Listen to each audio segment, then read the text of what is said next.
Matumaini na juhudi zimeanza kuonekana za kuelekea hatima ya mchezo wa dabi ama Kariakoo Dabi ambao utakutanisha Simba dhidi ya Yanga hapo tarehe 15 mwezi huu wa Juni, lakini pressure bado ni kubwa na watu wengi wakishikilia msimamo kwamba bado hawana imani na bodi ya ligi na wanahitaji mabadiliko, wanahitaji reform. Yani wamekuwa kama Chadema, unaelewa ile.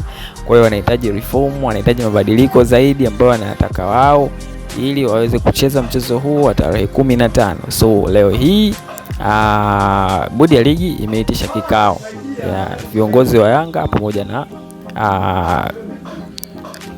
bodi hiyo ya ligi ili kuweza kujadili hatima yao katika mchezo huo wa dabi ama Kariakoo Dabi. Kwa hiyo unaweza ukaona ni namna gani mtu ambavyo TFF pamoja na bodi ya ligi wana nia thabiti ya kuliweka sawa hili jambo. Kwa hiyo hii ni kufuatia kwamba tayari ishapangwa, lakini bodi ya ligi na Yanga wenyewe hawana vibe na mchezo huu, hawahitaji kabisa kucheza na vitu vingine kama hivyo. Kwa hiyo ikawa lazimu wao kuwaita, kuwauliza kulikoni, inakuaje, lakini kupitia afisa habari wao yeye amesema wao kama watasikilizwa malalamiko yao basi taratibu nyingine zitafuatwa na wataweza kucheza mchezo huo, kwa sababu yani kazi yao ni mpira na hawana kazi nyingine. Kwa hiyo wamewekwa pale na masuala ya mpira.